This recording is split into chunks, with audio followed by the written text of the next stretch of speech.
पीएफएससी 2024 के बहुत सारे कैंडिडेट्स ने पीएचडी पीईटी डेट चेंज करने के लिए अप्लाई किया है, मेल किया है।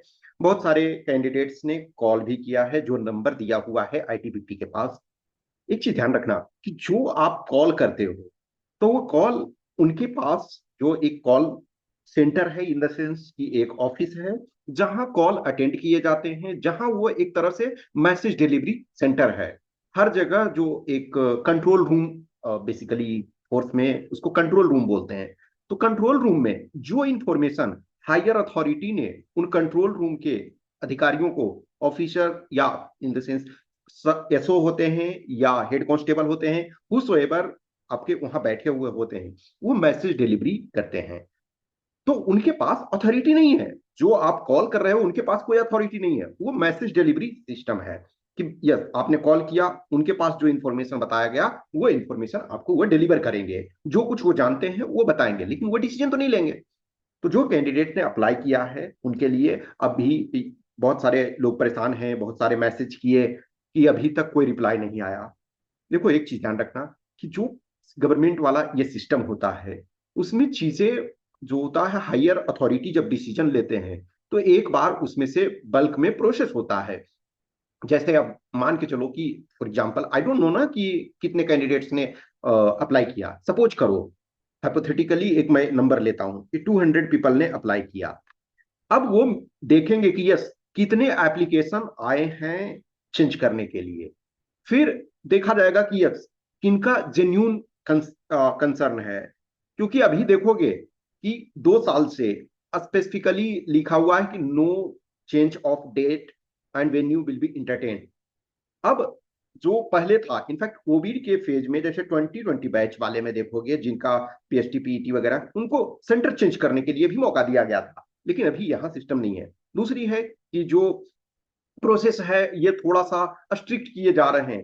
एक वो टाइम था कि यूपीएससी के वेबसाइट पे चीजें आती थी और सारे पीएचडी पीईटी को भी लेकर के। तो जिन कैंडिडेट्स ने अप्लाई किया है, आई नो कि आपके लिए एज ए इंडिविजुअल आपका बहुत सारा आपने एनर्जी लगाया हुआ है, बहुत सारा आपने टाइम डिवोट किया हुआ है। तो बहुत सारे कैंडिडेट्स ऐसे हैं जिनके सपोज करो कि इंजरी हो गए हैं, बहुत सारे ऐसे कैंडिडेट्स हैं जिनके एग्जाम है। तो जो कोई भी अप्लाई किए हुए हो, आप बीच में चाहो उनको कॉल कर सकते हो, मैंने ऑलरेडी बताया। लेकिन कि वहां इंफॉर्मेशन चूंकि उनको जो दिया गया है वही देंगे।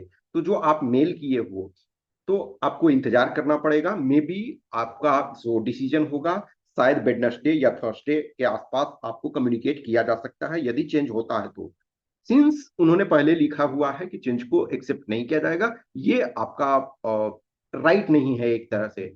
अब हर एग्जाम में देखो सारे कैंडिडेट्स को कवर नहीं किया जा सकता। जैसे एन नंबर ऑफ एग्जाम्स होते हैं एवरी टाइम, यदि देखा जाए एग्जाम होते रहते हैं। बहुत सारे ऐसे कैंडिडेट्स हैं, 5 10 एग्जाम्स एक साल में। कुछ कुछ ऐसे कैंडिडेट्स हैं आई नो कि 5 6 7 एग्जाम्स देते हैं। कुछ ऐसे कैंडिडेट हैं एक ही 2 एग्जाम देते हैं। तो सबके लिए अपने अपने इंपॉर्टेंट एस्पेक्ट्स हैं, अपने अपने इशू हैं। आपका इशू अपना है। कुछ कैंडिडेट्स ऐसे हैं कि जिनका इंजरी वगैरह हो गया, उनके पास जेन्यून कंसर्न है। किसी के पास एग्जाम है उसी दिन, कंसर्न है। इनफैक्ट जैसे अभी कुछ ऐसे कैंडिडेट्स हैं जिनका जो फॉरेस्ट सर्विस है उनका मेंस का एग्जाम है। ऑब्वियसली यदि आप यूपीएससी के एग्जाम में प्री क्वालिफाई हो और मेंस दे रहे हो किसी भी स्टैंडर्ड एग्जाम में, और वो एग्जाम जिसमें सिविल सर्विसेज से ज्यादा कट ऑफ आपका फॉरेस्ट का जा रहा, तो क्या है उनके जेन्यून है। कुछ का है अपने स्टेट का पीसीएस का एग्जाम है, जस्ट किसी का अगले दिन है, किसी का सेम डे सपोज है। उस टाइप का यदि सिचुएशन है तो आपके जो डिमांड है वो जेन्यून है। तो ये हायर अथॉरिटी जो भी है मीटिंग करेंगे। और हो सकता है पॉसिबिलिटी ये है कि वेडनेसडे या Thursday, I am note exactly knowing कि वो इस बार अलाउ करेंगे या नहीं करेंगे, but you should be hopeful कि ये हो सकता है। अब रही बात, जैसे देखो अपने लिए हमेशा वर्स्ट केस के लिए तैयार रहो। जिनका भी कुछ ऐसी सिचुएशन है अल्टरनेटिव अरेंज करने का कोशिश करो। कुछ जैसे कैंडिडेट ऐसे थे कि मेरा एग्जाम एक दिन पहले, लेकिन ऐसे हम लोकेशन में है कि वहां से आना एक बहुत बड़ी चैलेंजिंग इशू है। तो आप ट्राई करो कि हो सकता है अल्टरनेटिव लेकर के चलो पहुंच जाए किसी ढंग से, तो वो सही है। और अदरवाइज जैसे अभी होपफुल रहो वेडनेसडे थर्सडे के आसपास, अदरवाइज अल्टरनेटिव अरेंजमेंट करना पड़ेगा। हर एग्जाम में देखो कुछ ना कुछ इश्यूज होते हैं। इनफैक्ट जैसे देखो इंटरव्यू में भी ऐसा नहीं है, यूपीएससी जैसे इसी बार 23 वाले का 24 में 23 वाले का रिजल्ट आया, तो कैंडिडेट्स थे कि कुछ का जेन्यून इशू था, तो इनफैक्ट इंटरव्यू डेट यूपीएससी ने चेंज कर दिया। वो चेंज करते हैं, पॉसिबल होता है तो करते हैं। तो आई एम होपफुल स्टिल कि वो करने चाहिए, उनका हो जाना चाहिए। लेकिन आप बहुत सारे कैंडिडेट्स हैं कि कुछ ऐसे कैंडिडेट्स हैं, सर 24 घंटे हो गए मेल का रिप्लाई नहीं आया। ये उस ढंग से नहीं होता है। अब लेटेस्ट टेक आपने मुझे मैसेज किया, कुछ ऐसे कैंडिडेट्स होते हैं कि वेट करते हैं, इंतजार करते हैं, कुछ ऐसे हैं please sir reply as soon as instantly. तो ऐसा नहीं होता ना, हर पर्सन का या हर ऑर्गेनाइजेशन में डिसीजन जो लिया जाता है, आपने वो मेल कर दिया, ठीक है, मेल चेक करने वाले कोई और हैं, लेकिन उस मेल पे जो डिसीजन लेना है वो कोई और है।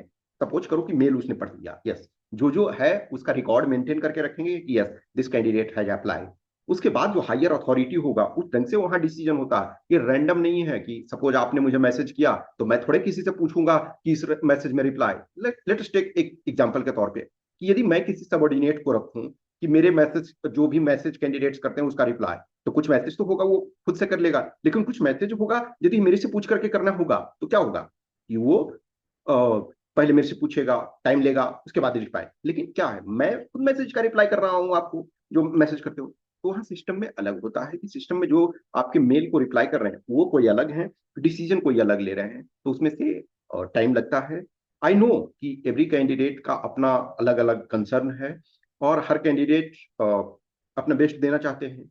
एक और चीज है कि देखो मैं हमेशा ये लास्ट टाइम भी बोला था, इस बार भी बोल रहा हूँ कि जिनका जेन्यून इशू हो वही अप्लाई करें। अब जस्ट सोचो कि 20 कैंडिडेट्स एकदम जेन्यून, मान के चलो 20 30 50, सपोज करो 50 कैंडिडेट्स या 100 कैंडिडेट्स, 100 कैंडिडेट्स ही ऐसे अप्लाई करें जिनके एकदम जेन्यून कॉज है। उनके लिए भी प्रोसेस करना आसान है, उनके लिए भी चेंज करना। लेकिन बहुत सारे ये करने के लिए तैयार हो जाते हैं जिनका एक्चुअल में जेन्यून रीजन नहीं होता है, तब वो दिक्कत होता है। इनफैक्ट लास्ट टाइम भी बहुत सारे कैंडिडेट थे, नहीं चेंज किया गया, फिर वो अपने अपने टाइम पे गए। तो हमेशा वर्स्ट के लिए तैयार रहो।